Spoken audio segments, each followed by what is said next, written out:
All right, good morning, good evening, good afternoon, ladies and gentlemen, citizens of YouTube. This is Pastor Dowell. I want to do what I can um, to always try to help. Number one, first and foremost, Israel, and then the Gentiles. And our sisters at the ministry are very special and unique. They really, truly are. I personally, I've traveled all over this world. And I have never, ever, ever encountered sisters the way that we have them here in the Straightway Ministries. That is because there are very few places that really, truly live their lives to please the Most High. And in order for you to understand the type of quality of our sisters, they have so much humility, they will never say it themselves. Because, first of all, the Bible says, don't let your own lips praise you, let another man's lips praise you. And I will praise our sisters. Because there's no words for them. They are true Proverb 31 women that live on this community and the communities. There's just a total difference, set apartness, uniqueness, and holiness about them. What I want to do is we have a sisters to sisters broadcast, and Sister Ashley is the host, and Sister Jennifer is the co-host. Both of our sisters are educated sisters, and what I mean by that is meaning that they have degrees after the world sort. Very talented sisters, and they both are married with children.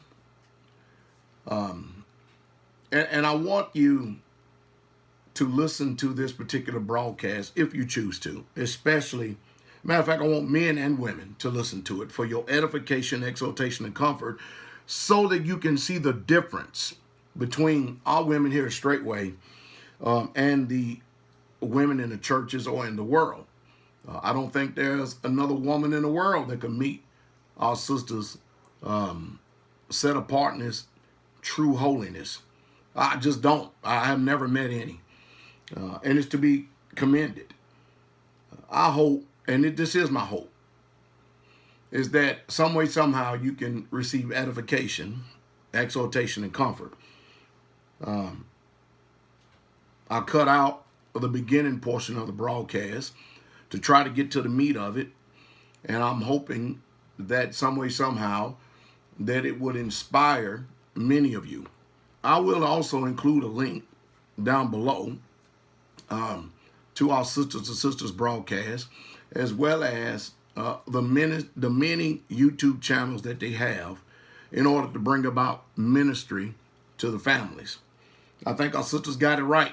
I think they are the first in the midst of this wicked and perverse generation that actually have it right. Matter of fact, I know they got it right. So if you want to be edified, if you want to judge, if you believe that you are in that position to judge, I would like for you to judge your character against the character of our sisters. I want you to really, truly listen to this. This is the ministry of Straightway. This is the ministry of the Assembly of Yeshua, House of Prayer. I hope that some way, somehow, that you're edified. That is my prayer. Y'all have a wonderful, wonderful day. And not only that, pass this along, put it on Facebook, share it everywhere. Because my desire is that truly we would have examples like we have of our sisters in this ministry. And that is the truth. Y'all have a wonderful day, okay? Give an ear and listen to Sisters radio broadcast every Thursday, 6 p.m. Central Standard Time at blogtalkradio.com/straightway. I'll include a link down below. You're going to be very surprised. Wives, you're going to see yourself in a different light to see if you measure up. Husbands, you're going to look at your wives in a light. I'm utterly amazed about how many women, they spend a lot of time finger pointing and complaining about their husbands, their leaders, their men, while they give themselves a pass as if they are perfect. I want you to really, truly listen to this. King Gunner. For the people that we don't understand, nor ever will we understand, because there's so much that comes with that anointing. So I thank the Father for them again and again, over and over, and always for my husband. As Sister Jennifer, you said, there's not a word, that brings enough honor, and that is the truth. There is no word on earth that brings enough honor to Deacon Bell, and it is a joy to assimilate to him and to learn how he wants me to be, because I benefit from that. And there's just a lot for us to glean and understand when we speak these words. So I'm very, very happy to be the helpmeet of Deacon Bell. Would you like to just have any announcements or any further thoughts, Sister Jennifer, before we get started? Yes, ma'am. You mentioned Passover, and I just wanted to say, don't wait until Passover is almost upon you before you really start to examine your heart and to purge the leaven from your heart. We should be doing that now. We should be purging the sin from our hearts now. These are very serious times, and, as Pastor talked about, time is drawing very near. And we should always have a seriousness about us when it comes to the Most High. So we shouldn't be just waiting until the feast days are upon us. During the dead season, we truly need to work on our hearts and drawing closer to the Father. So I just wanted to say, don't wait. Do it now. And that's all I have. Hallelujah. It's the truth, to take things a little bit more serious.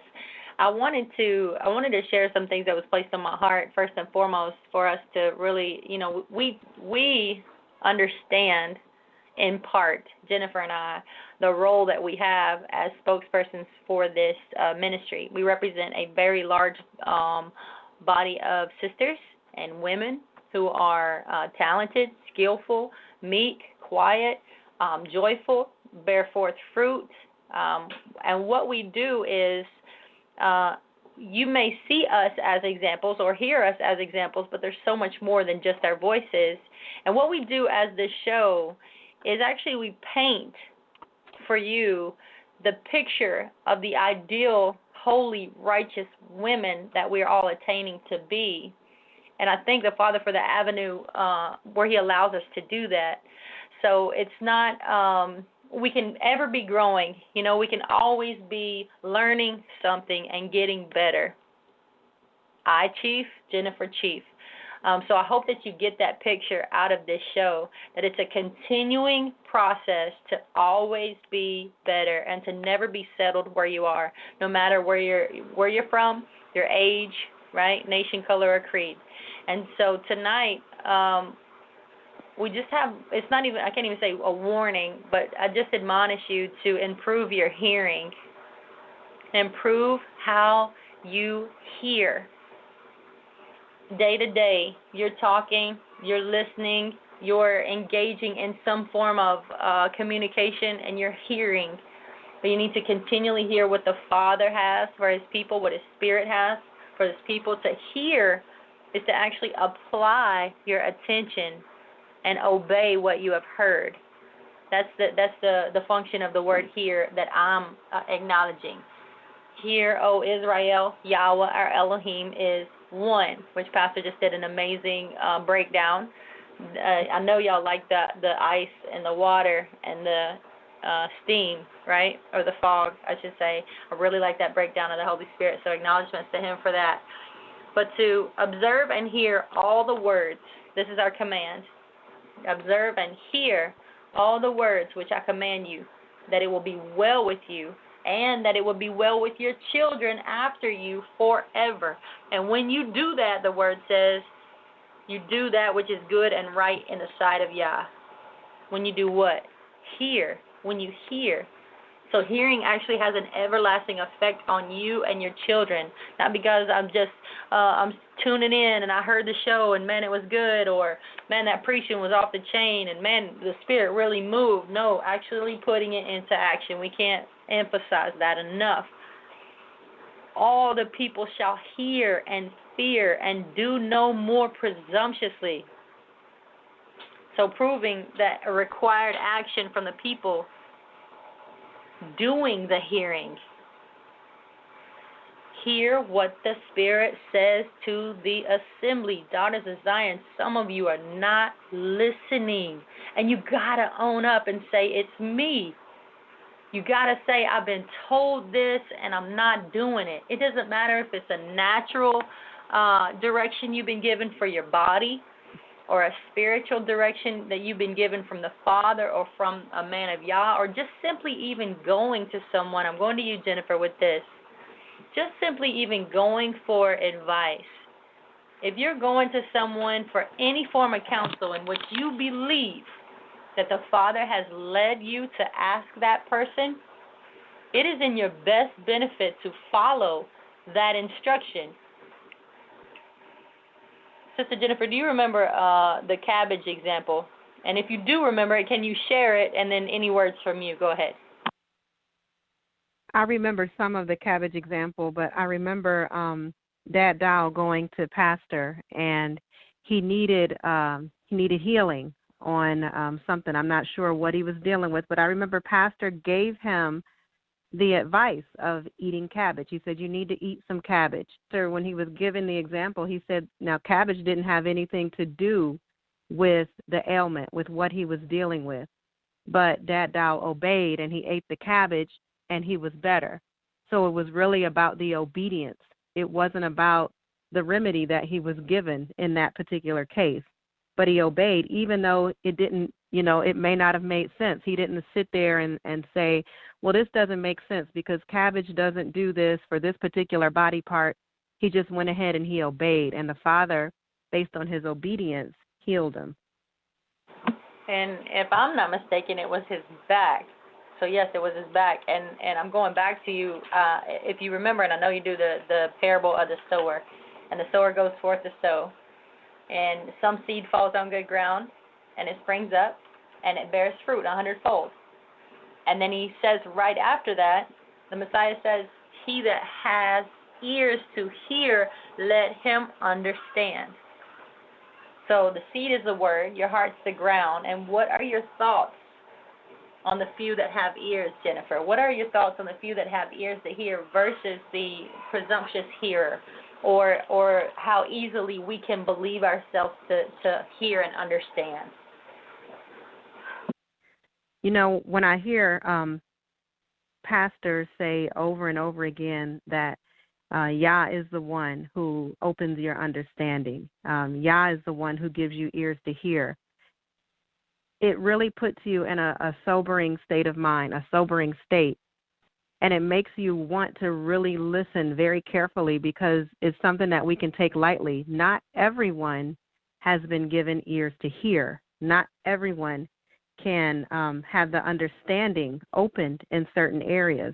And so it's something that you just don't assume that you have. It's something that you desire and you seek it and you ask the Father for, and you have to trust that he'll give it to you. But it has nothing to do with you. It has nothing to do with your own study. You can study all you want, but if your understanding isn't open, if your ears are not opened and you can't hear, then that's a totally different thing. You won't have the knowledge or the wisdom that's from above. So not everyone has been given the understanding or the opening of the understanding.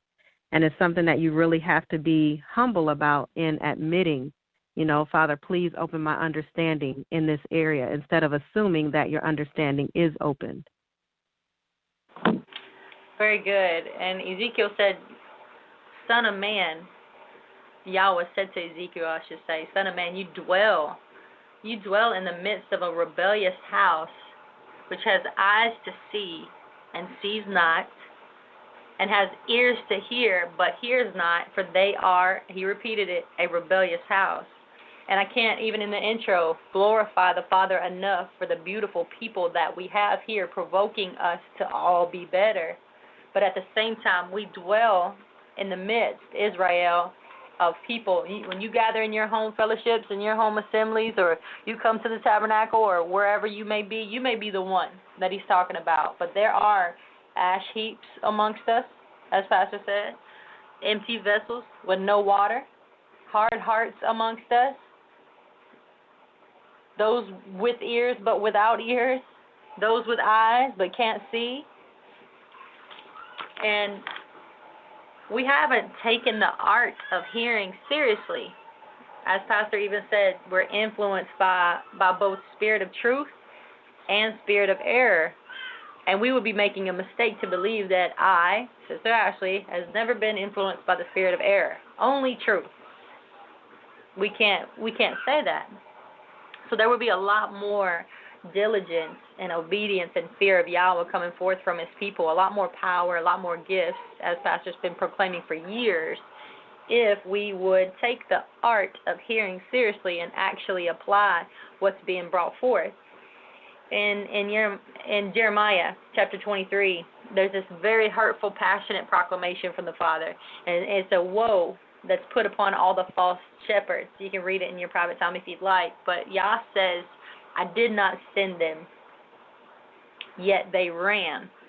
All right, and he's talking about these people proclaiming his word. So I didn't send them, but yet they ran. And I did not speak to them, but they still prophesied.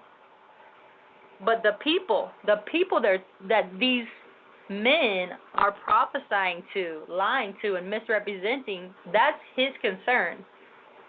Because he has a judgment for the shepherds already, but in verse 35, Jeremiah chapter 23, it says, this is what each one says to his neighbor. And he's talking about the people. And this is what each one says to his brother. Quote, what has Yahweh said? Remember, we're talking about hearing, right? What has Yahweh said? And they're asking each other, what has Yahweh spoken? But, to continue the verse, the message of Yahweh you no longer remember, for every man's message is his own words. For you have changed the words of the living Elohim. And even though he's the Elohim that changes not, his words have been tainted and changed and woven in and out of every society and every captivity. So this culture is filled with doctrinal errors, self-seekers, deceivers, men with words smooth as butter, as he covered. Even got corner store prophets all over the East Coast, etc. But the land has a famine, Jennifer. So with all this going on, all these people everywhere proclaiming our Yah, there's still a famine, and it's a famine for hearing. What say you? Yes, ma'am, there is a famine for hearing because the desire is not there. You know, when I was in Christianity, I never knew how the Father spoke to us. I thought he just spoke words that were always there to encourage me in my sin, no matter where I was. There was always just words, you know, like you said, smooth as butter. I never got a rebuke in Christianity. I can't remember one. And I always just received really kind words, and the life that I was living was nothing. It was nothing that would be admired by the Most High at all whatsoever. And so coming into this ministry and learning about the character of the Father and what love really is and how he corrects us, how he chastens us because he loves us, you know, there's definitely a famine because there's a lack of desire to really hear what the Father has to say. And I know for me, you know, in Christianity, it just shaped my mind to the point where you have to really be careful to not reject what the Father has to say, how he deals with us. And you have to really run towards his love and run towards his correction. But it's about the desire. There's a famine because the lack of desire. And, you know, you talked about Jeremiah 23. We are so blessed in this ministry, and we have a pastor that has been sent from Yah. You know, in verse 18, it says, you know, who has stood in the counsel of Yahweh and hath perceived and heard his word, who hath marked his word and heard it. And we can definitely say that our pastor hears the word of Yah, and he delivers the word of Yah as well. And it there's a fruit. There's a fruit that comes from standing in the counsel of Yah. If you look in verse 22, it said that if they had stood in my counsel and had caused my people to hear my words, then they should have turned them from their evil way and from the evil of their doings. And that's what this ministry is about. This is what we hear from our pastor, our elders, to turn from your evil way, turn from your evil doings. That is the fruit. And you don't get that fruit in Christianity.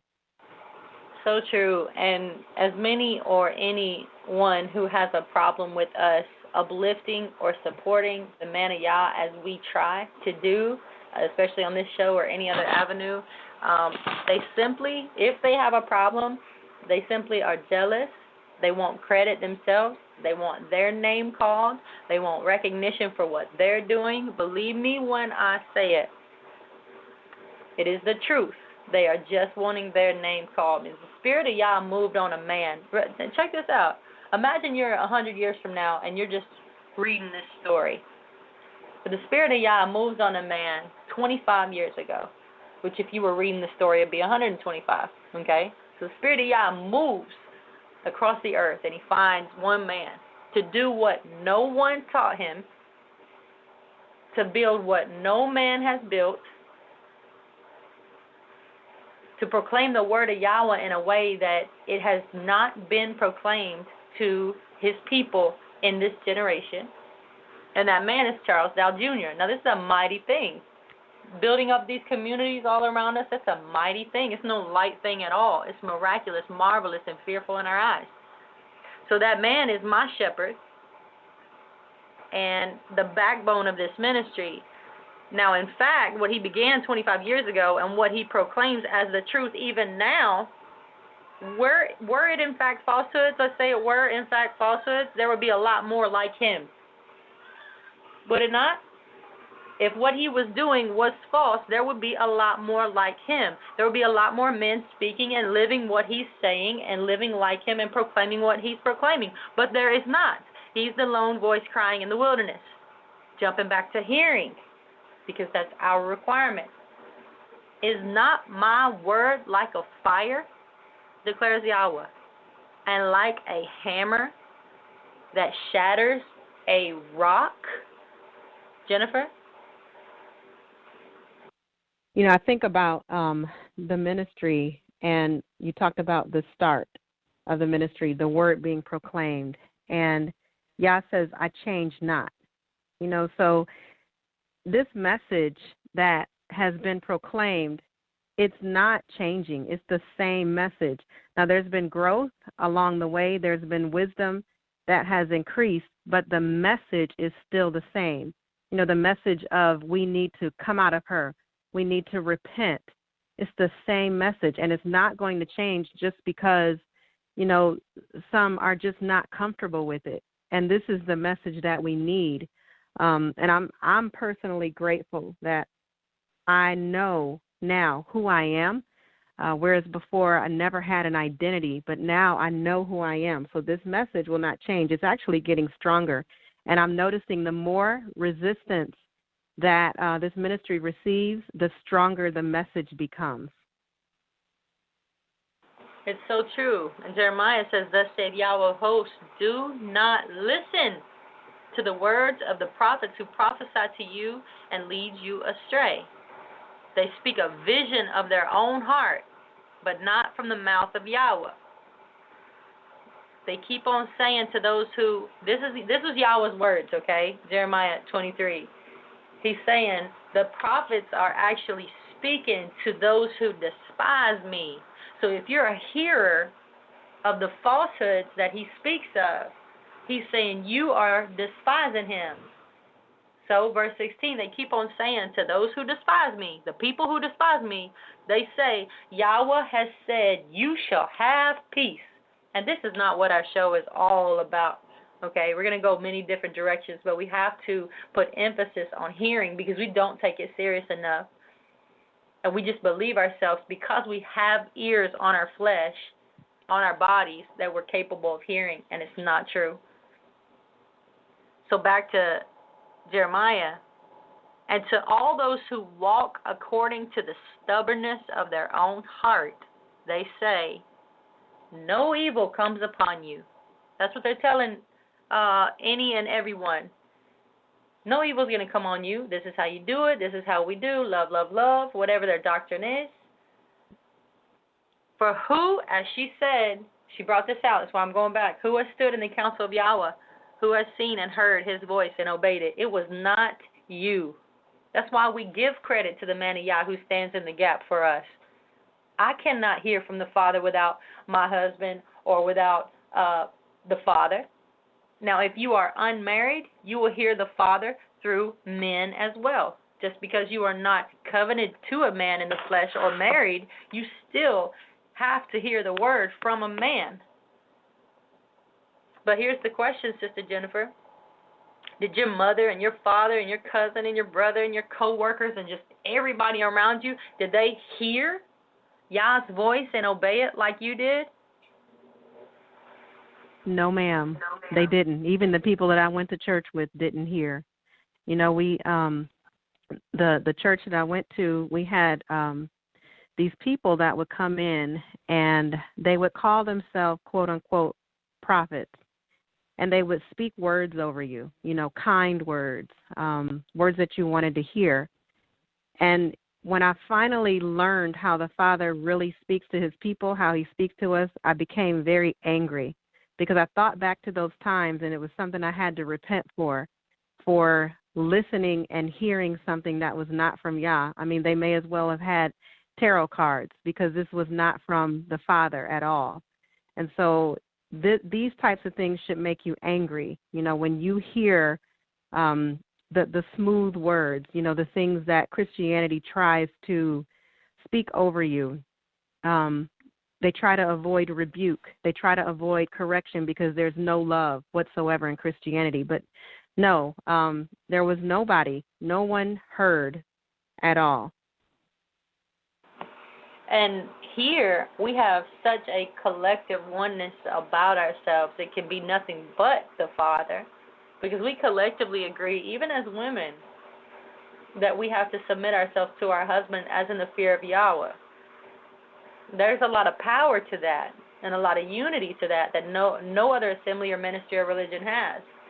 So we should be hearing, as women, we should be hearing the message of Yahweh differently from any other group, because we are set apart even from them. We should be hearing different from any other religion or sect or cult or church. So anybody who fly by this ministry and just tune in, they're going to hear a certain way. They're going to make a video. They're going to oppose. They're going to do what they do. But here we collectively agree, and after I'm done with this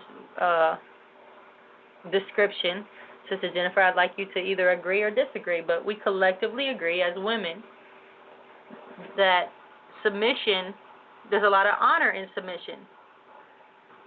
And a woman's submission isn't taught in other religions the way that it's actually ministered here, which is an administration of the Father's love for his people to chastise and correct us, to put us in order and in line so that we may inherit the keys of life or the kingdom. So a woman, in our collective agreement, is worthy of honor. She's worthy of care. She's worthy of food, clothing, and conjugal rights if she will place herself in an honorable position. She's to love, honor, and obey. And by doing this, her character benefits. So it's not all about others being benefited by her submission, which is what selfishness says. When a woman is told in this culture that she needs to submit, she automatically backfires with selfishness, as if you're needing to take care of me and submit unto me too. That's equality. Because I can't belittle myself or make myself less than anyone or become a servant unto you. But you actually benefit by submission because you're in order. So you reap many, many blessings because of your submission. So a woman should raise her children, raise her husband's children, to love, honor, and obey their father, and to love, honor, and obey our Creator. And she is created and intended to be at home because many reasons. One, her weak nature, mine, yours, every woman listening, your weak nature, when you're exposed to other nations, it's going to lead you to function contrary to Torah. We are natural-born followers. And your pride needs to admit that. Your pride needs to be able to say, I'm very weak, but he is strong. Yes, Yah, yes, Yah. So we're natural-born followers. We will follow men. We'll follow spirits, voices. We'll be lusters of pleasure, just naturally just following any form, good or divine. And we have to have a leadership. We have to have someone saying this is right and this is wrong. Because no, you don't know without a man or a leader. And for some of you who don't have a man or a good head, that is why you are in the condition that you are in, because no one has led you. So because of our exposure to this world, without limits, we've lost, if I can say, submission. We've lost the submission doctrine. I'm just saying doctrine just because we're labeled as a legalistic cult and everything's a doctrine. But Sister Jennifer, what's wrong with this submission doctrine? What's wrong with what I'm proclaiming? There's actually nothing wrong with submitting when you are a Hebrew. Now, if you're not a Hebrew and you're looking into the Hebrew culture, then you will see everything wrong with submission because it's so contrary to what we're taught as far as the American culture. So you can't put the two cultures side by side and expect them to just gel together because they're so different. They're so contrary to one another. So nothing is wrong with submission. Women were created to submit. Hebrew women love to submit. They don't have a problem with submission. And we were created to learn from men. We're not created to lead, and we don't have a problem with that as Hebrew women. Now, American women have problems with that, even though they're not required to obey and submit. Hebrew women are, but I don't really understand why American women get upset at the fact that Hebrew women don't mind, doing their roles. We actually are grateful for the roles that the Father called us to. It's true, because we as a people do not get upset that anyone functions the way they should. As Pastor has always said, Christians, enjoy your Christmas. That's what you're supposed to do. We don't get upset that Islam dresses a certain way, is a certain way, believes a certain way. We have no conflicts with Islam whatsoever. Actually, there's more honor in them than the majority of the nations because they are trying, right? There's honor in the people. There's respect one for another, brother to brother. But we've gone too far from our Elohim. Can we actually hear his voice? Can you, daughter of Zion, really hear him?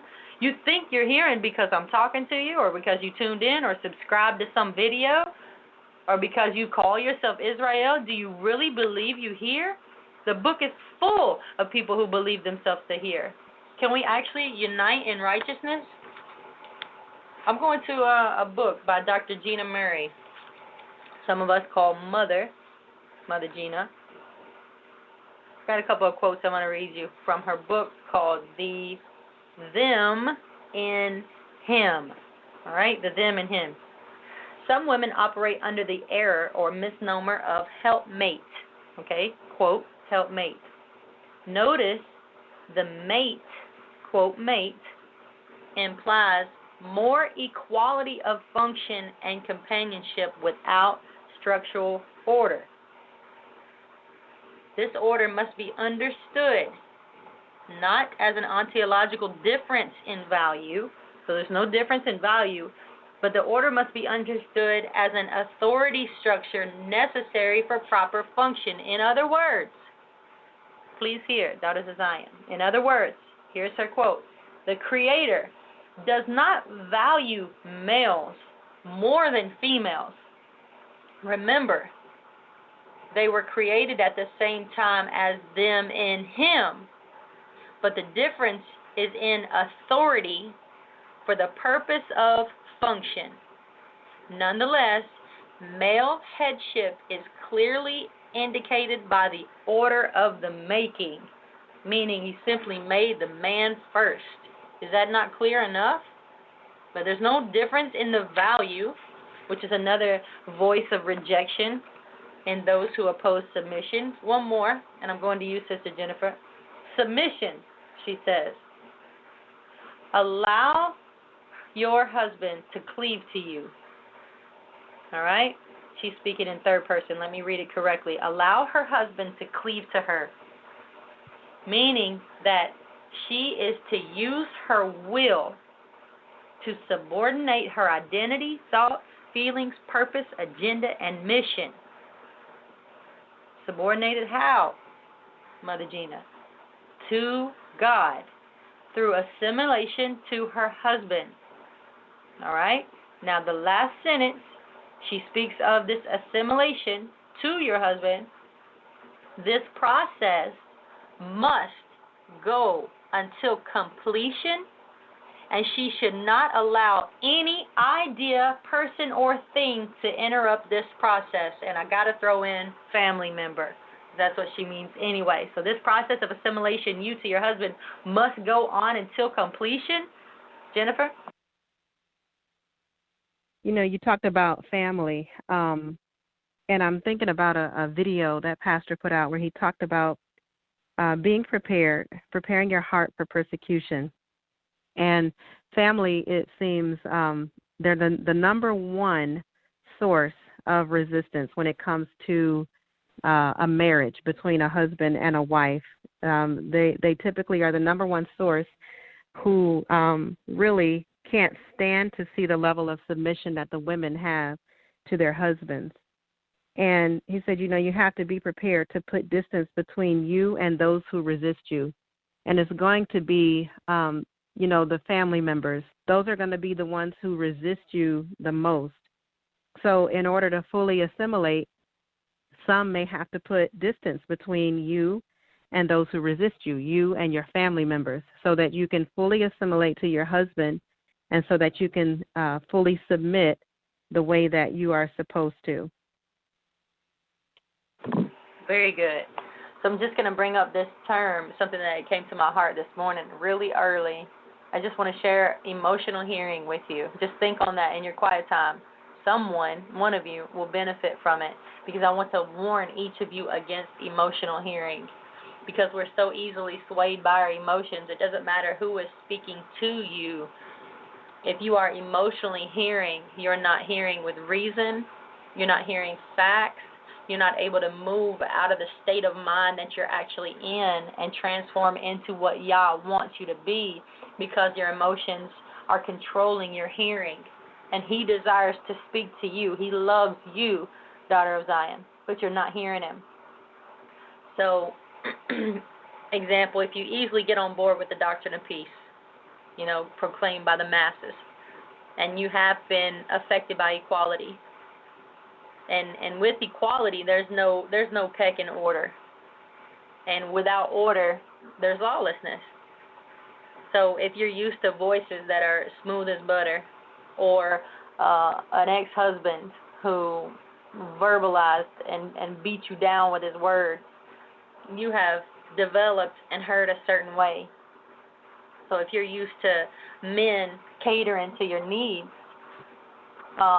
it's going to shock you when a man, a pastor, or even your husband decides to flip a switch and to follow Yeshua's teachings. It's going to shock you when he's no longer Mr. Butter, but to be a hearer and a doer and a listener and a disciple of this way, woman or not. You can't hear with your emotions, and that really right there severs a lot of you and a lot of our minds from the Father, right there. To actually get to a point where your emotions are not going to dictate your everyday steps, it takes a lot of strength, a lot of maturity, a lot of leaning to the Father, because you can't do it alone. And it's a goal that you should have in this ministry. Jennifer?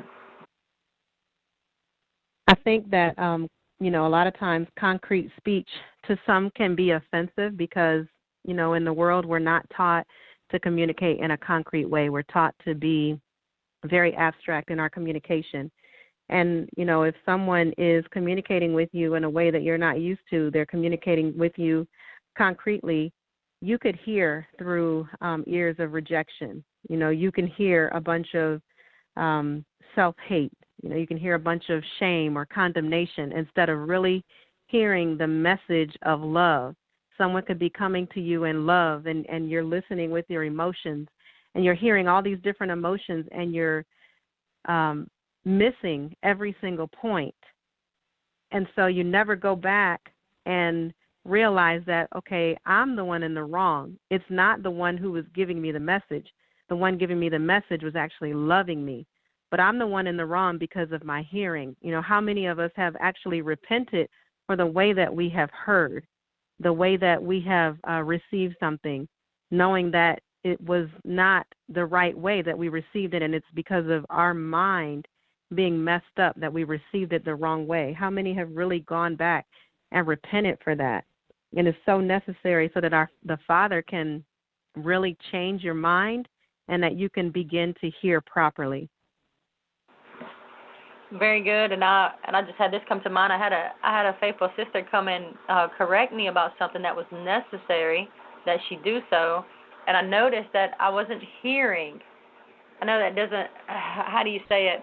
She's telling me and correcting me, and I could have easily, oh, thank you, yes, ma'am, whatever exchange we could have had. But I noticed because I got what just happened in my mind. Plus, I'm nursing my child at the time, etc. So I got this going on in my mind. So I had to slow myself down, and I want to hear. I want to hear what you're saying. I want to put any and all emotions to the side and really make a change if necessary. And it was, and I was really grateful. But just even in an exchange, sister to sister, or whoever, husband to you, whoever you're dealing with, and there's a sharpening moment, a time that you can change or get better.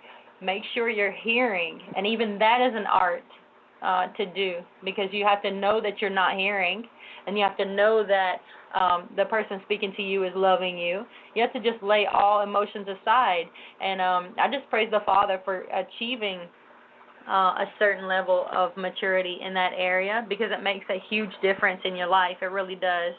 And so it's a good goal for many of you, and I know those of you who strive for righteousness, I know you have that goal, and you will attain it. I did want to acknowledge Pastor Corey for his work, because he's getting accolades in the chat room for a work that he gave a teaching on his channel that I have not completed yet, titled Men and Their Helpmeet. So the sisters are just saying it was a really good teaching. So thank you, Pastor Kansas City, for all that you do. But let's give an example, even as hearing going forward, okay? Always applying this to yourself, but Pastor had posted his promised recording of the Mike LeMay discussion, right? And I never actually thought Jennifer and I were going to talk about Mike LeMay on the show. I even think he came up last week. I don't know him. I didn't meet him. She did.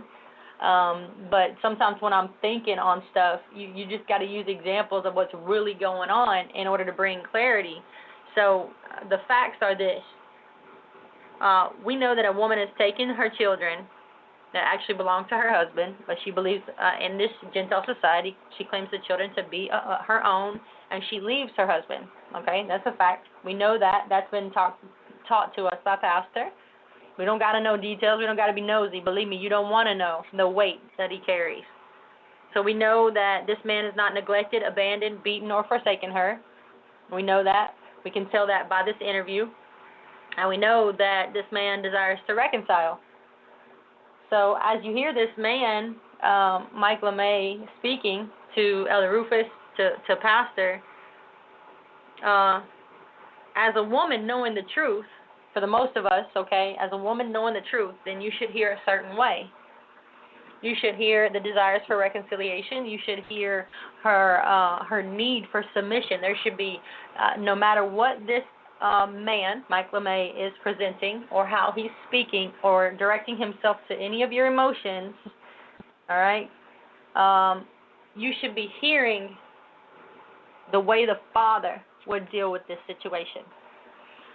So, facts. Mike LeMay justifies this woman's actions by what he states as animalistic nature. Okay? You got to go back and catch it if you missed it. I hope I haven't lost y'all.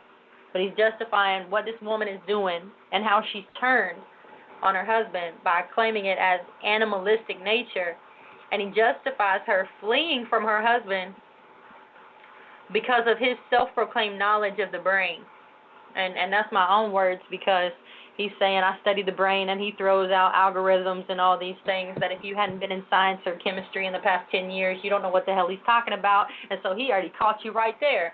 If you're listening to him, or you're listening to a lot of these fake and phonies, because they say they read it, they did it, and they studied it, they're deceiving already.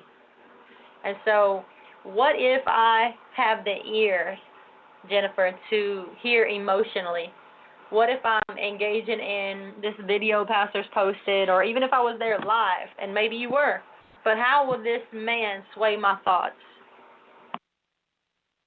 Emotionally, you would automatically side with the woman because, you know, as a woman, your emotions are going to basically feel for the other woman, and you're not going to correct the wickedness that's in that woman, because you haven't corrected the wickedness that's in you. The emotional hearing is the wickedness. And I think about the example that we get from Pastor Dowell at how great he is at listening and not putting these emotions into what he hears, but he's able to actually pull out every single fact, and he's able to use those facts to teach all of Israel. And so he's not falling into the emotions. You know, if it's, to me, it's wonderful how men are able to set aside the facts, but as women, we have to really learn how to take our emotions and not let them overshadow what's really going on. And so emotionally, if you hear, you will side with the woman automatically. Very good.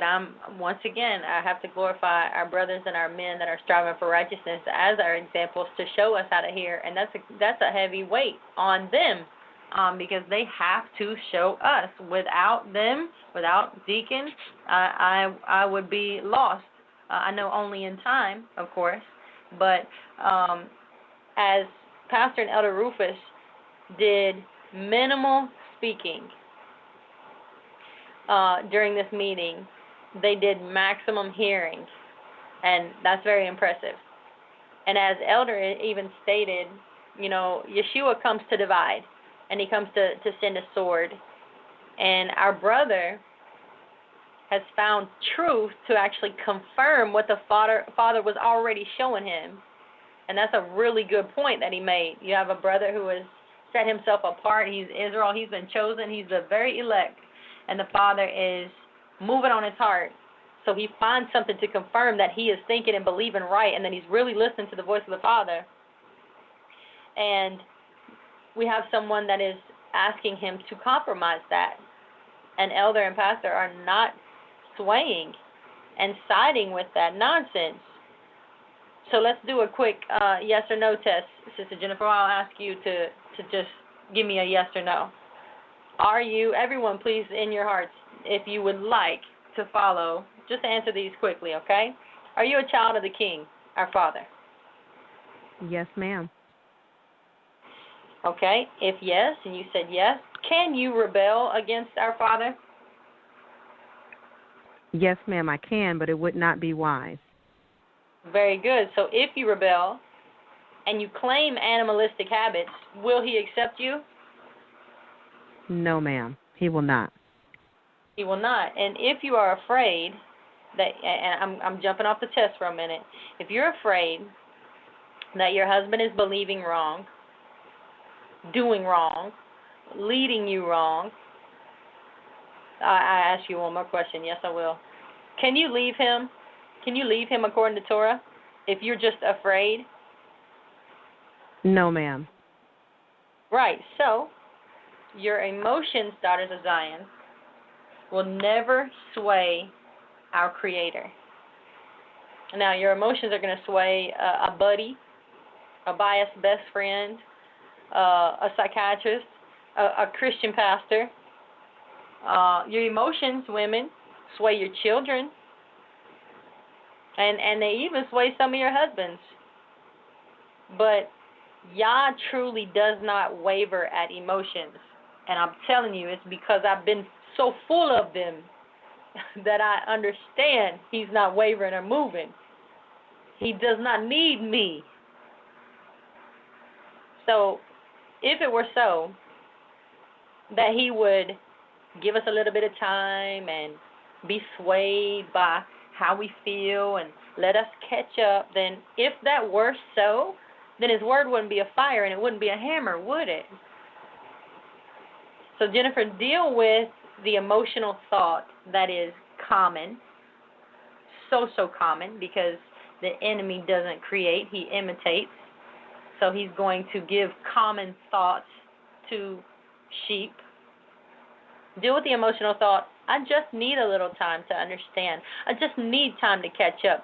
This is just too much, too fast. And wait just a moment, Jennifer, before you deal with it, let's give a disclaimer.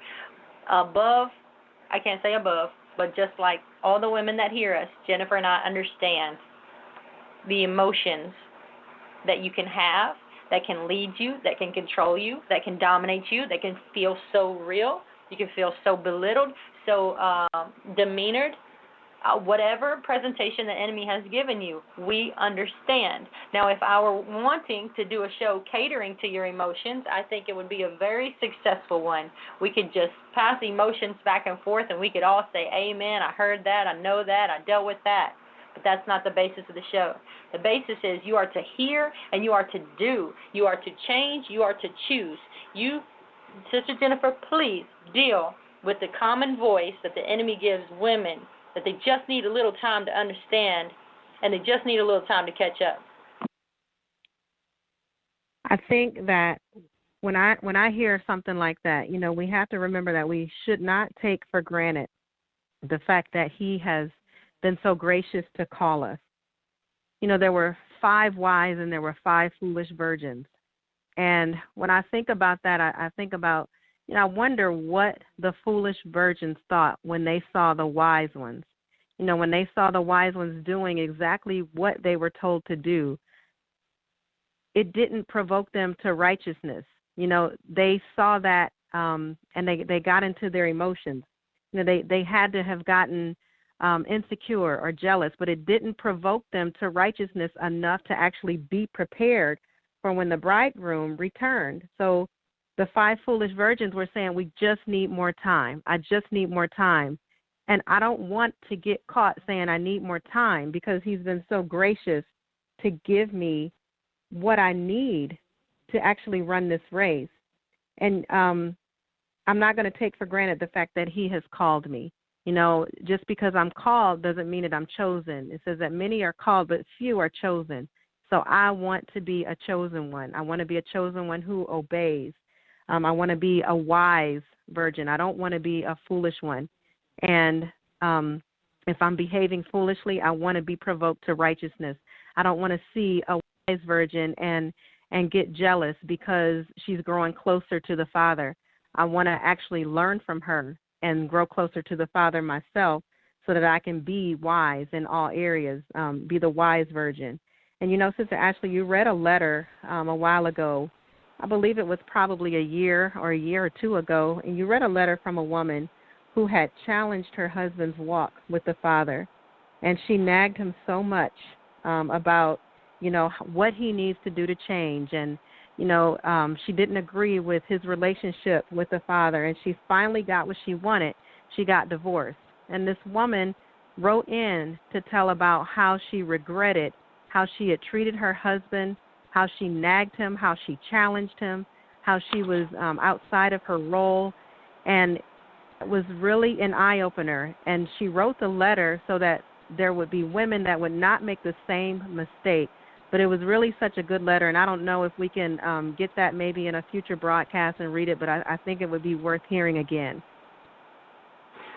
Very interesting that you brought it up, because I have it with me and not with the intentions to read it, because I wanted to read something else out of that same book. So maybe at a later point tonight I can bring that back up. This is not, Jennifer and I have not even discussed this. You don't even know this book is with me, and I usually don't even bring books to the show.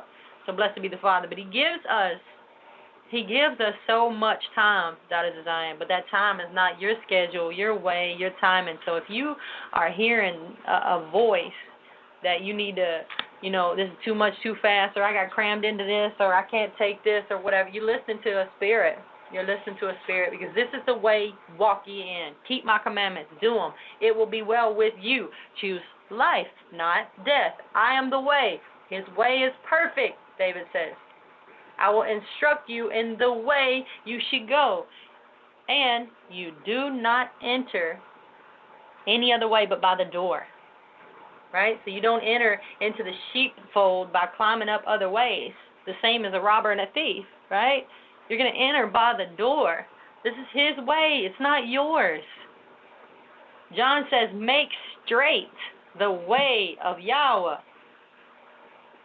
But none of these verses that I'm even paraphrasing or stating proclaim a time factor that we need to just wait, remain in sin, hang out here for a little bit, compromise in this area.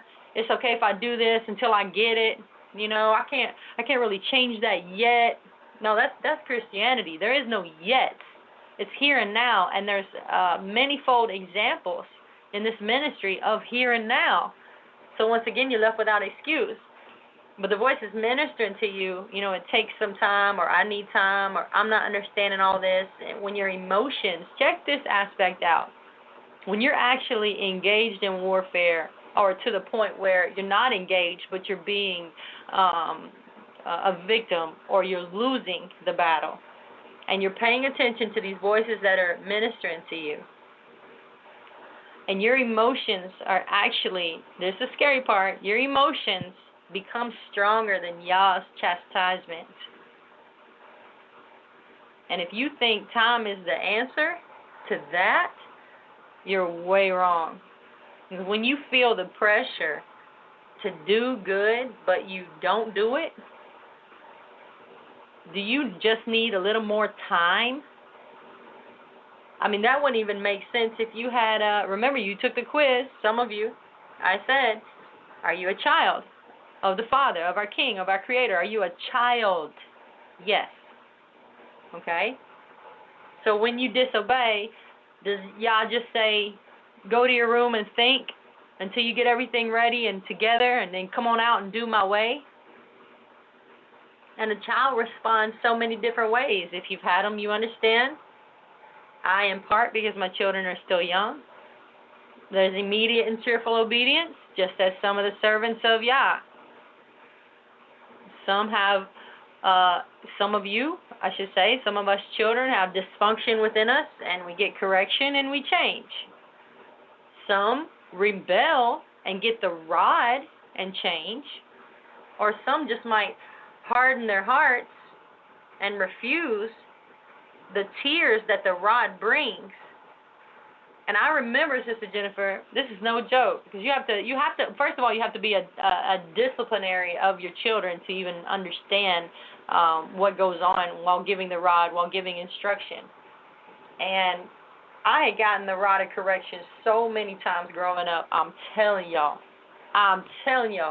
I had what they call paddle when it was still, can I use the word legal?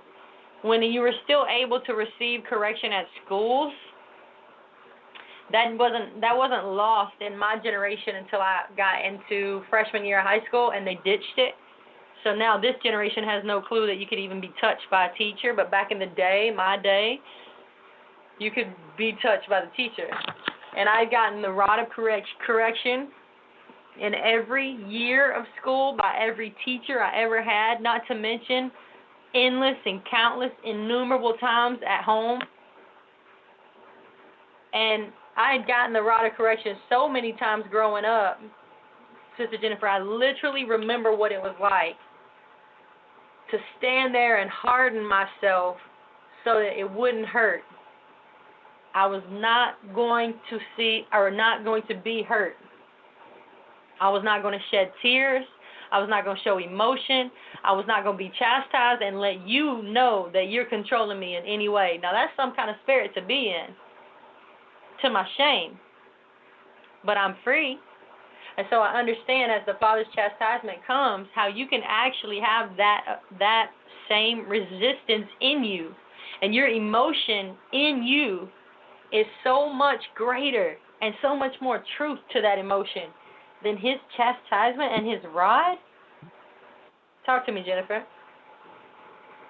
That's why we're told to not harden our hearts, because the Father understands what happens when we harden our hearts. And, Pastor talked about the Father, the character of the Father, and he really broke down, I am, and when he said, I'm going to be who I'm going to be, that is Yah's character. And what it says to me is, he's not assimilating to us, that we will assimilate to him.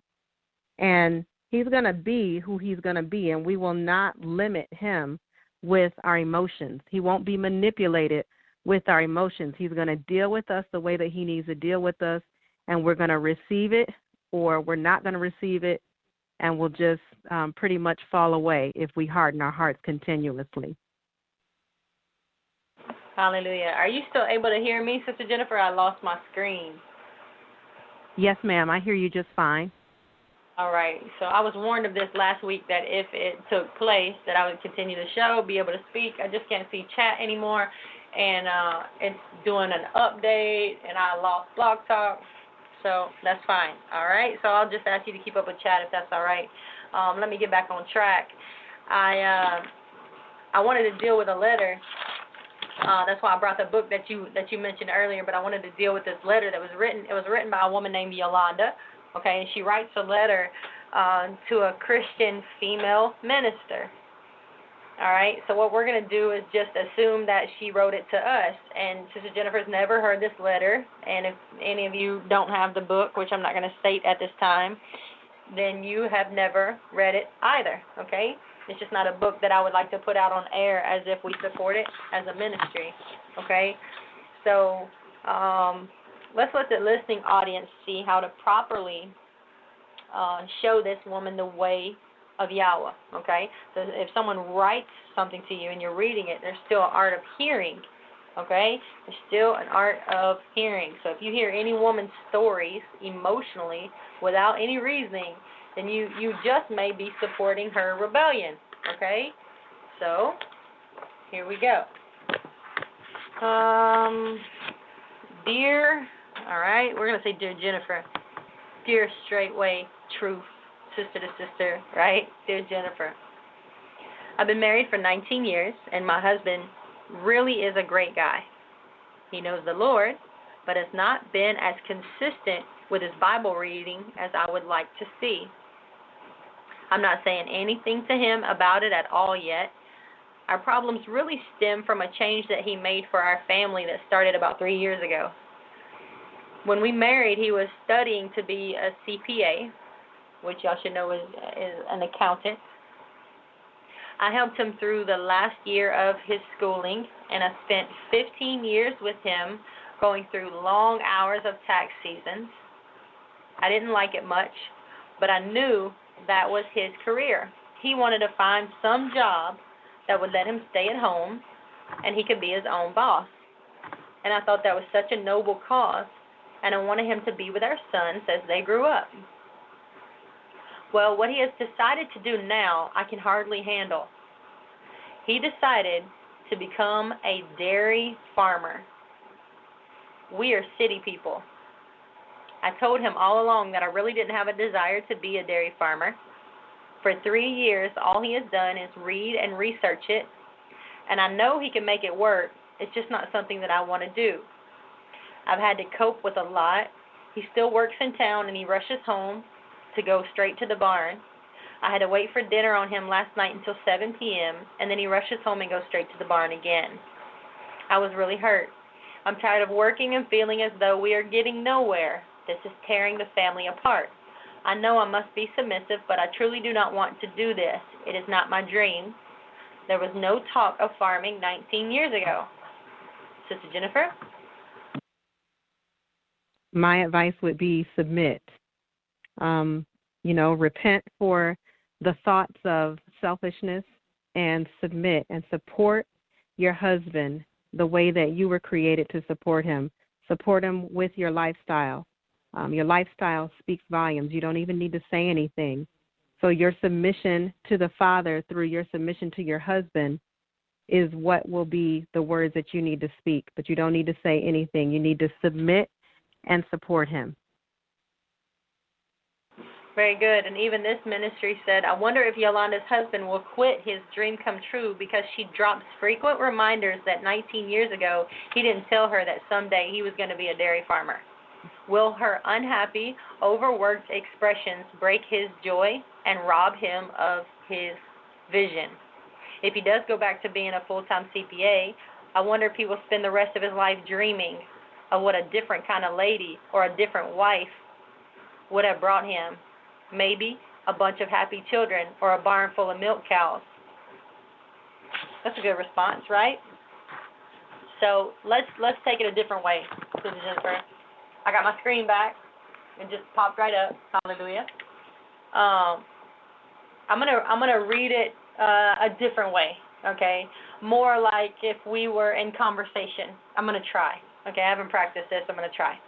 So I'm coming to Jennifer and I'm spilling on her or talking to her. Just I'm needing help.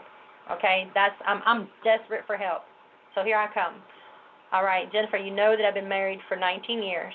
You know that, and you know my husband is a great guy.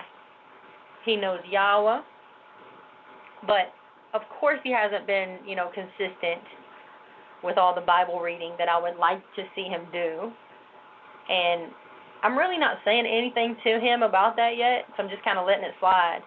And our problems, they're kind of stemming from a change that he made, for the family. It was 3 years ago. 3 years ago. So when we got married, you've known him for years, Jennifer. He was studying to be a CPA. So here I am. Tax season after tax season, I'm helping him, I'm supporting him, I'm doing literally everything that I can think of to support him. And of course, the family's not a huge fan of it, but it's paying the bills. He's doing his man thing, and I'm liking it because I knew this was going to be his career, and he wanted to have a job that would let him stay near his home or at home, be his own boss. And I love him being with the boys. And they get to, be with him as they grow up. And what he's decided to do now, that's basically why I'm coming to you, because I don't really know how to handle it. And he decided to become a dairy farmer. And I cannot see myself in the country, in a barn. We are city people. And I told him, all along that I don't have a desire, to be on a farm or be with or in a dairy farm environment. And for 3 years, literally 3 years, Jennifer, all he's ever done is just read and research and read and research. And that's what he wants to do. So I know that he's able to make it work because he's progressing that way. But he's, he works in town and then he rushes home and straight to the barn, and it's night after night, and I'm very lonely. And I get up, I cook meals for him. He's not there. I make his dinner. He comes home. He may or may not eat it and go straight to the barn again. And this rushing in and out is really playing with my emotions. I'm hurt. I really am hurt. And I'm tired of working and feeling this way as though we're just getting nowhere. It's literally, Jennifer, it's tearing the family apart. And I want to be submissive. I am submissive, but I just don't want to do this. And it's not my dream. It's really not.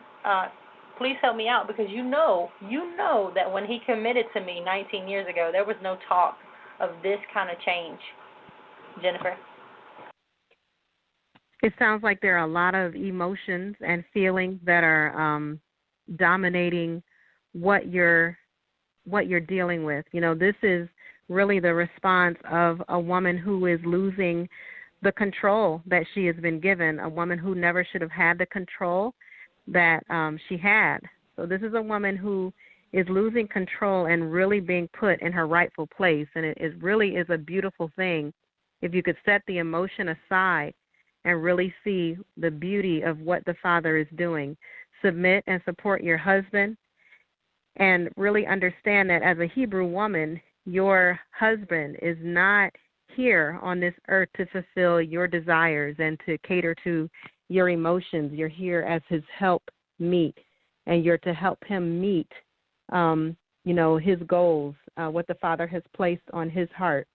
So you just have to really submit, lay the emotions aside, and really get with the Father and see what he requires of you and do that. Hallelujah. Very good, especially for the first time. Kudos. Good job, Sister Jennifer. And I hope that it helps someone, not only maybe someone out there who needed that direction from us, but also for you who are hearing anyone's situation, any sister that's talking to you and bringing something before you. You have to consider more than just your own conscience, your own feelings, what you think and believe, what she's saying. You cannot just believe that I've been walking with the Father 1 year, 6 months, 3 years, whatever kind of relationship you believe yourself to have with the Father. You cannot believe that how you are hearing is the know-all, end-all, be-all, and it's the correct way. And that's why you have to walk uprightly and circumspectly. There is a honor and a love that is required out of me just having this show. And I know you wouldn't understand that. Wouldn't you agree, Sister Jennifer, that you are required to love in a way that you never were before this show? Yes, ma'am. Absolutely. Absolutely. Explain, please. It's not something that we take lightly. The words that we speak are not just words that come out of our mouth. These are things that the Father requires of us, and we can't be hypocrites. The words that we speak, we actually have to put into practice ourselves. And so if we are, telling the sisters that they need to love, it has been pressed on us that we need to love even greater. So as we learn, we share that same thing with you. Very good. And there's just a lot of understanding and a lot of how would you say it? A lot of discernment that comes with the package. It's not something we ask for, but what do you always say, Sister Jennifer, when you hear that? You support your husband's words. When someone says, I didn't ask for this, what does he say? He says that you did ask for it when you asked the Father to use you. When you went to the Father and you tell him that you are a willing vessel, that is you asking for whatever position he has put you in, and you willingly accept it. Very good. I love that once you shared it with me. So what I'm meaning by that is I have to be very legal. When I deal with sisters, I have to give instructions. I have to follow my own instruction. I have to give instruction that I would follow, and I have to not take anything personal when she doesn't hear, right? And many of you right there would just chalk it up. You lost the game right there. I do not take anything personal. I love even the more so. You have a care and a concern and compassion for the situation without any form of accusation, without any form of despite or hatred or anything flying under the radar. You cannot misjudge, or your mistakes have to be repented for. You are at a, me and Jennifer, we're speaking a lot to many of you. Thank the Father for that. But the reason I'm saying all this is not for many of you to understand, because believe me, some of you still won't understand. But we speak very legalistic.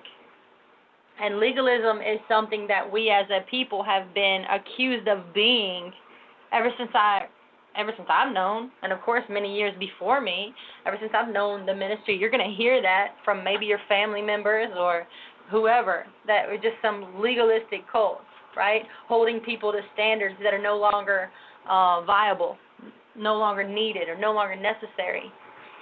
But let me read you, this is a book called Too Long in the Sun, okay? Too Long in the Sun is basically dealing with a lot of Christianity and its pagan roots, but there is one particular explanation that I highlight tonight. So, a book called Too Long in the Sun by Richard Reeves.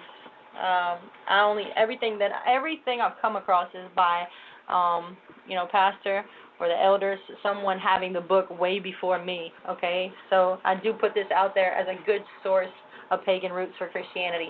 Legalism, chapter 17. The dictionary defines legalism as strict, literal adherence to the law or to a particular code as of religion or morality, okay? So legalism is very strict and a literal adherence to the law. But check this out. Legalism relates to principles of right and wrong behavior. Is that not correct? Yes. The synonyms for legalism, all right, because it's more of a compliment than an insult. The synonyms for legalism are virtuous, moral, honorable, chaste, pure, ethical, just, decent, honest, and righteous. So if being characterized as legalistic is an insult to you, maybe you should rethink. Because it should be noted that the term legalism or legalistic is not found in the scriptures. But its moral synonyms are listed in the dictionary are found in the Bible. Honorable, chaste, pure, virtuous, just, honest, righteous. Mentioned over 500 times actually. So when we speak of submission and we state how important it is to do it, to get it, to change, regardless of any emotion, we really mean it by experience first and foremost. But one sinner destroys much good. Does it say give that sinner some time? You know, as Israelites were commanded to put blood over the doorpost in Egypt. Suppose I just, you know what, I'm going to put it on my window. I'm going to put it on my window tonight because I don't want my doorpost with blood on it. I need a little bit of time to understand why I'm going to mess this doorpost up. And I'm telling you, I'm sure, it might not be written in the book we got, but I'm sure somebody put it in the wrong spot, didn't hear, didn't listen, or just did it on the wrong night in general. And died. Literally died. I'm sure there were some Israelites that had their firstborn consumed. Maybe. Because here comes the rain. It's going to rain. It's going to flood. Get in the ark. No. Just go ahead and drown because you didn't hear. You're not hearing. You're not changing. You're not doing. Well, the ground opens up and it swallows the rebellious Israelites because they wouldn't stop murmuring. They wouldn't stop complaining. Fire is going to rain from heaven. Fire is going to rain from heaven. What are we doing? Are you changing? Are you running with fear? Or do you just need a little bit of time? How much time do you need? You need time until, as Pastor said, till the first raindrop hit the boat? Time for the first hailstone to fall from Shemayim? There were Israelites that lied. There are Israelites that stole. Israelites that sought the wizards and the soothsayers. There are Israelites that married adulterous women or married strange wives. There are Israelites that mocked Yah's anointed. There are Israelites that mocked their husband's praise towards the Father. And we had a very legalistic system set up. You know what it was? Stone them. No, give me just a little bit of time. Don't throw it yet. Don't throw the stone. I need time. No. I'm going to put this evil away from Israel, and we're going to cast this stone. And if you saw it or you came forth with the truth first, you're throwing the first one. So tell a lie if you want to, because you got to live with that blood the rest of your life as you cast the first stone on something you bear false witness against. So we operated and functioned in a very legalistic society. And it kept us bound by the law in a beautiful, harmonious way, in perfect submission and order to the Father and to his men. The book is full of those who compromised. Vashti compromised. Maybe she obeyed a lot. Maybe she was really trying. Maybe she was submitted to the best that she knew how. But that one day, she had a headache. She had a headache. And she compromised. Or she said, you know what? Just slow down a little bit. Let me catch up. I don't really understand why you want me to come out in front of everybody, you know. So I'm just going to chill. I'm going to stay back here. Whatever the thought was, there's no compromise here. No compromise. If you feel yourself, sense yourself, or even hear the voices of compromise in your spirit, deal with them. I've had to. Jennifer? You know, I wanted to say that Yah is very specific. You know, he's very particular in the way that he instructs us, in the way that he gives directions, even through our pastor, through the elders. You know, they're very specific with the instructions that we're given, but we are so loose in the way that we listen. We're very loose and just totally unsober in the way that we hear, you know, and we might forget this part. We'll remember this part. Oh, they told me to do this, but I don't remember this. And Yah is so specific when he speaks to us, but we don't really take the time to truly hear what he's saying. You know, if you have trouble listening or hearing, get a notepad and write it down, or, you know, whatever you need to do to actually listen. If we were in a court of law and we were given specific requirements, you know, if our lives were on the line and we were given specific requirements so that you can keep your life, you would write everything down and you would really take heed with all your heart. You would make sure that you did every single thing on the list that you were given. But we don't treat Yah the same way. We don't treat the messengers of Yah the same way. We don't treat the man of Yah the same way when he talks.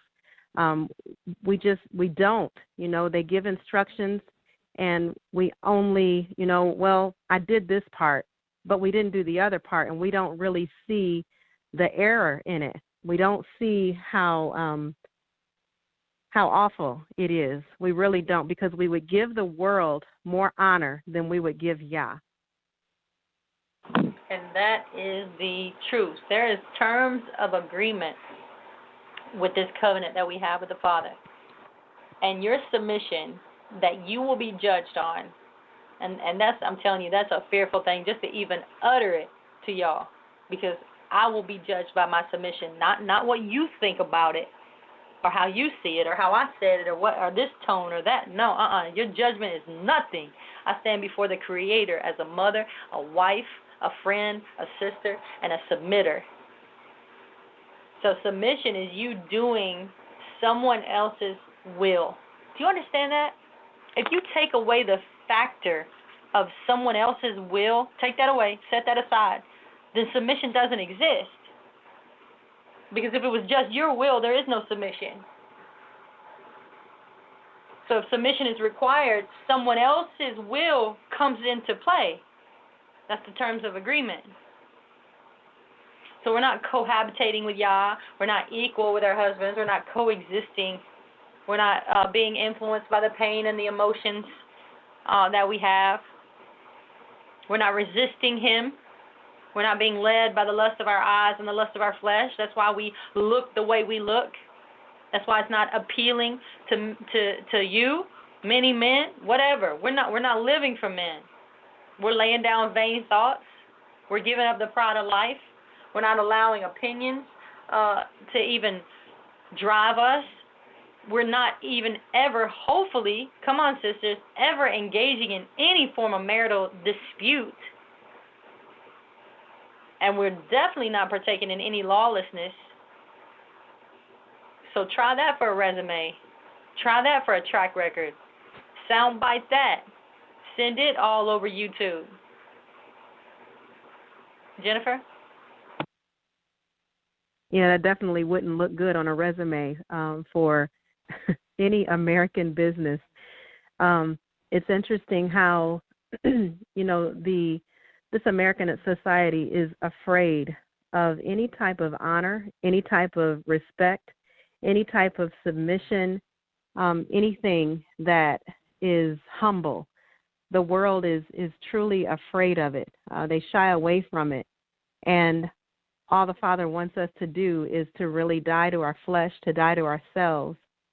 And, that's what really helps us to know that this is for Hebrews. This is not for everybody. This is just for Yah's people. Hallelujah. I've never read this letter before.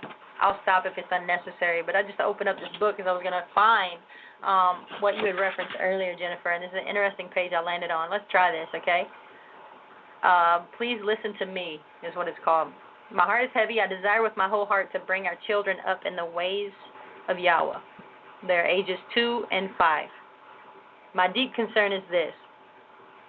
My husband has been deceived into thinking that our various TV programs and commercials are not harmful to him or to the children. He lets the fact that they are humorous dismiss the fact that they are very crude and subtle, and they're being used to chip away at the spirit of our family. I have to work part-time in the evening. I worry that what is being shown in the idol of our TV in our home, I worry about this, and I have shared my concern. Now, this is interesting. Let me stop here for a second. This can be applied to any concern that you may have as a woman or a wife, okay, a concern, whether your husband's in the way or not, or trying to be in the way, okay, or not. So you can apply this to anything. She's talking about the idol of the TV, but what is actually stressing and bothering you in your marriage, okay? Let's read on. I've shared my concern with him, and sorry to say I have nagged him. He is just not as convinced as I am about the seriousness of this issue. This has led me to being resentful and angry at him to the point where I feel no respect or love towards him. I'm committed to my vows. Can you offer any advice or help in any way? I even feel like I must have married the wrong man. He has many positive qualities, but I worry that these influences are causing him to stray. Thank you for your help in advance. This woman says, and I'm going to you, Jennifer.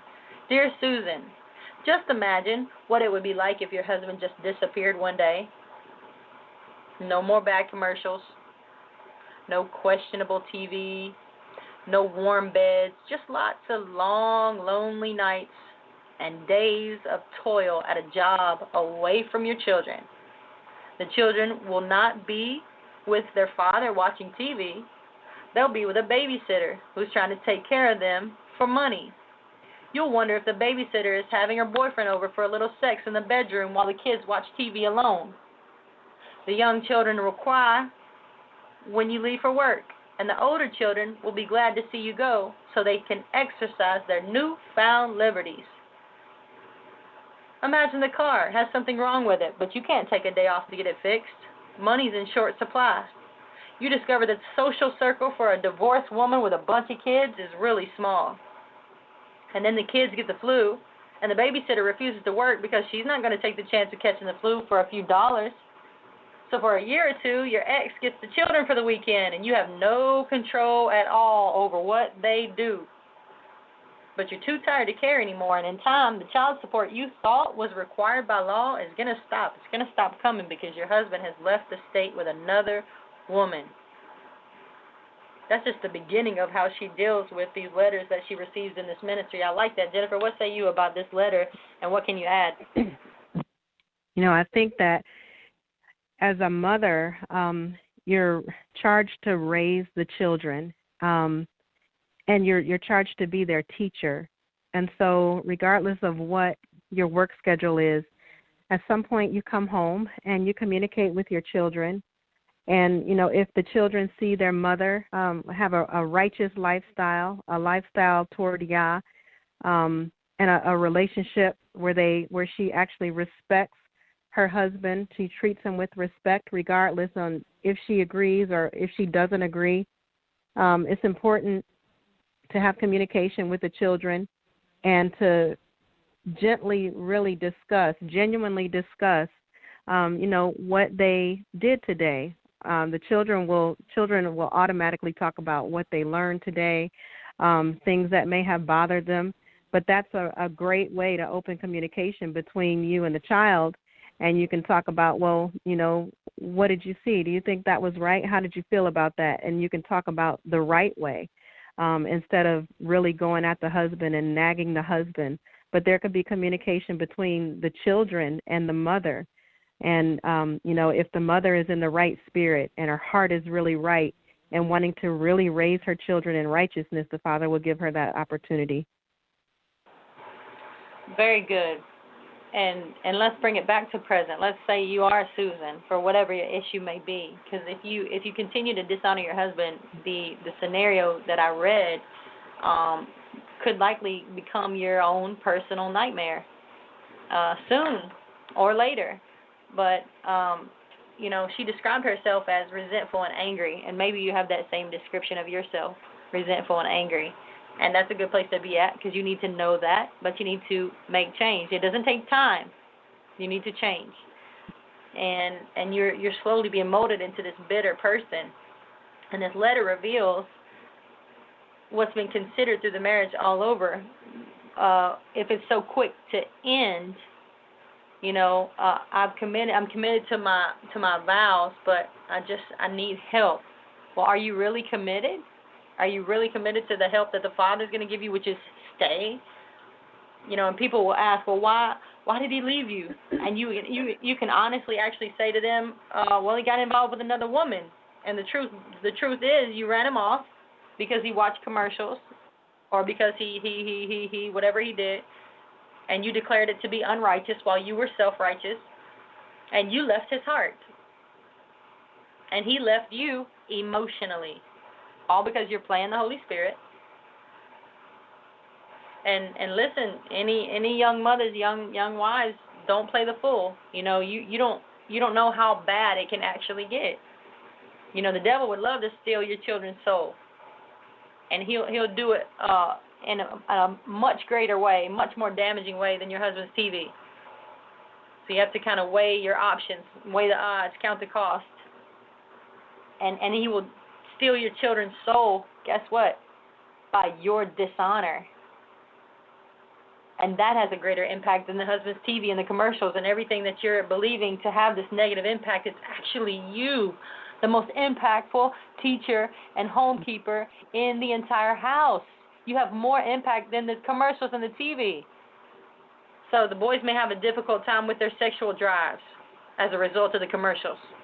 But hey, many young men have survived this. So wherever your mind's going or saying this is going to happen, I'm just using, her for an example. But few survive an unstable marriage where mom resents dad.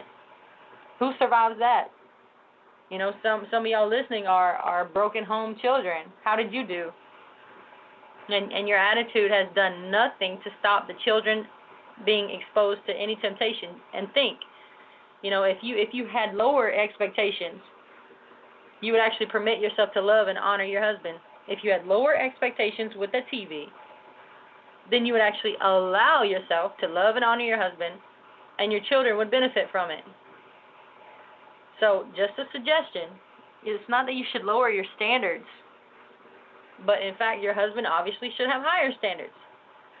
But your nagging and your criticism have the opposite effect of producing righteousness.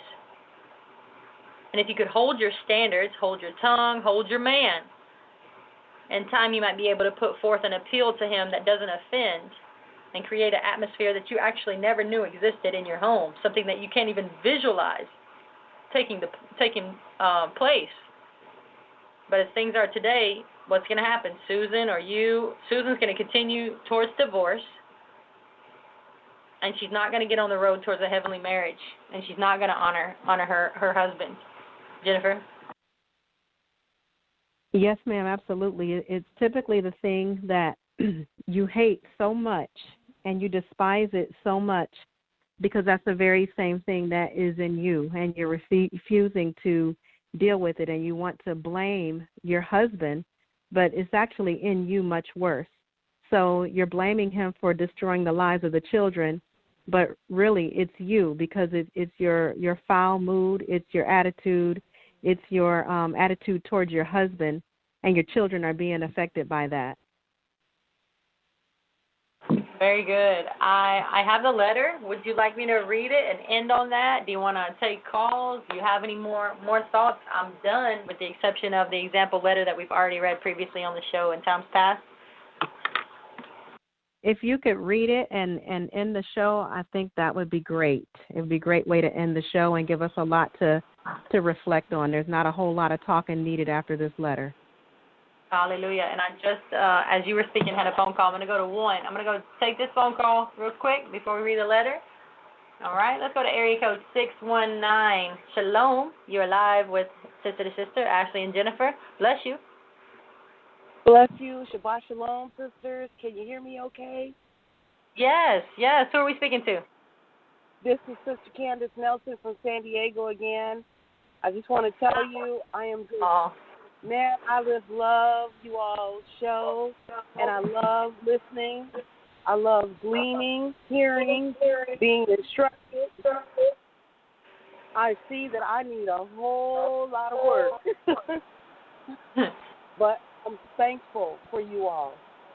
I'm truly grateful for this. I'm grateful for this teaching because what I see is love, honor, respect, humility for your husbands, and that is where I desire strongly to be. Hallelujah. Bless you. Your desire is the beginning of your transformation, so it is not too far-fetched, my sister. I'm so glad that you appreciate the show. Thank you for calling in your second time. We remember you from last week. Bless you. Yes, bless you. Yes, Shabbat shalom. Hallelujah. Shalom, shalom. That was nice to hear from her again, huh, Sister Jennifer? Yes, ma'am, it is. Always nice to hear a sister with a pure desire. So true. Let's go to the letter. All right. You got to give me a few minutes to read it. I'll read it as quickly and as fast as possible, but also going as slowly as necessary to make a point, okay? It is lengthy, and the title is called Alone. I'd like to tell my story that others might be warned. I'm 52 years old, and I've been alone for 23 years. I never thought this would be my lot in life. It never crossed my mind that my husband would ever leave me. I made many mistakes in my relationship with my husband. Today I see and hear young wives and older wives as well thoughtlessly making those very same mistakes with their own husbands. They take for granted that he would never leave them and that he would never file for divorce. This sense of security seems to give them the feeling that they have the liberty to take their stand against the wrongs, the failures, and the inadequacies of their husbands. I see it as either ignorance or a refusal to obey God's injunction to wives, or maybe a combination of both. But this is why I write my story, to open the truth to the wives who are truly ignorant and to warn the resistant wives. I cannot answer for my husband's responsibility and his duties. That is between him and God. But if I had known then what I do know now about God's command to wives, what a man needs and what I could do to fulfill those needs, it would have been a very big difference. The things I did or failed to do were not every day. They weren't constantly overt or in-the-face actions. They were subtle, ebbing and flowing, and they were there nonetheless. When my husband acted selfishly at home, and he allowed his temper to flare, and he sometimes said curse words, and then he went to church and he acted spiritual, I wish I had prayed positively for him instead of withdrawing emotionally from him and letting my cynicism and lack of confidence in him be so manifest. I wish I had openly showed love and acceptance of him for himself, not impatiently waited until he acted right. When he failed the children and he failed to have devotions and he failed to be spiritual and he failed to lead as he should, I wish I had completely trusted God and maintained unity, honor, reverence, and submission with a glad and trusting heart. I wish I had kept the children honoring him and praying for their dad instead of allowing my martyred attitude to manifest itself so openly. When he made a statement about someone or something, I wish I had not always put his opinion down, letting him know that he was wrong again and telling him what I thought. When he acted like a jerk, I wish I'd just remained quiet and prayed for him and loved him anyways instead of just letting him know what I thought about him and all his actions. When he tried to make up to me for some failure, I wish I had not been so cool, waiting on him to suffer a little more and be more intense and sincere about his apology. When he spent money that I thought we didn't have, I wish I'd remained quiet and trusted God. I wish I'd shown continued confidence in him regardless of his decisions. When he wanted me to do something and I didn't want to do it, I wish I had cheerfully complied instead of making him sorry that he even asked. Hard-headedness is not a trait to endure any woman to a man. When he needed a woman to believe in him and admire him and approve of him, accept him, regardless of his failures, I wish now that I had been the one to give him those things. And when I thought that keeping his faults before him, just small things that he did and said, and keeping myself a little standoffish in my approval of him was the only way that he would change, I wish someone would have taken me aside and told me how badly mistaken I was to think that it was my place to apply and keep the pressure on. When he didn't speak up enough in a business deal or with friends or at church, I wish I just kept quiet and not interjected my help in the matter. When we were in the company of his family and our friends, I wish I had not taken on a martyred, poor pity me air when he left to go off and do something on his own without me. When he did not know how to show love and I felt a void emotionally, I wish I'd borne all things, hoped all things, loved him unconditionally, instead of giving up inside and turning to friends and family for my emotional support and needs. I never saw the need to endear myself to him. I took for granted that he would fulfill the husband's moral obligation to love me for life. I wish I had gone to, quote, God's beauty school for the whole woman. Time passed. The marriage strangled to death from the load of mistakes and sin and selfishness on the part of both of us. And one day, to my shock and surprise, he just left. The children and I were plunged into poverty. He no longer felt the natural desire to even protect or support his family. I received the minimum child support. It was never enough. And when the house and the car needed repairs, there was little or no money to have the work done. Things slowly fell apart. People would help, but no one quite knows what to do with broken families. And I dreaded the summertime. As I drove away to work in the mornings, I agonized over my children having to stay in the house behind locked doors for 10 hours a day when I couldn't afford a babysitter or I couldn't find someone trustworthy. They were too old for childcare and still too young to be left all day. At the beginning, when my children were sick, there was no one to stay with them unless I took off from work. Then the week-long flu would hit, and my time off work would mean my whole job. I had no real job training, so I started off in an entry-level position that hardly paid. I became ill with a long-term debilitating condition made worse by my stress and had to continue to go to work every day, and I had no choice. But God was faithful to us, and we never went hungry or cold. Loneliness at home, the feelings of rejection and abandonment, the financial struggles, however, were there every day, year after year, and never left. But I know my life could have been so very different if early in my marriage I had known of and obeyed God's plan for a wife.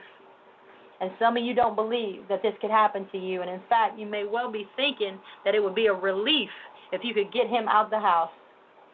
You think, well, I'm healthy, I'm strong, I'm emotionally secure, I can handle it, I'm pretty, and I'll find a good man.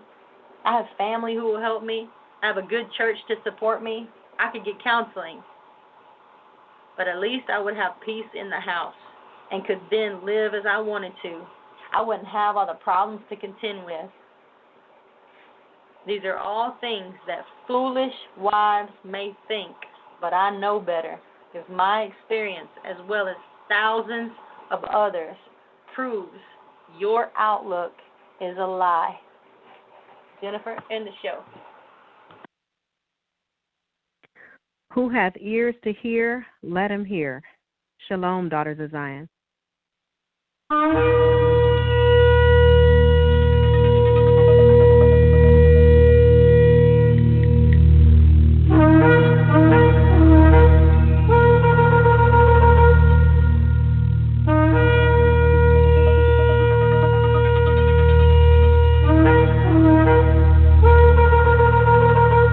I will give you pastors according to mine heart, which shall feed you with knowledge and understanding.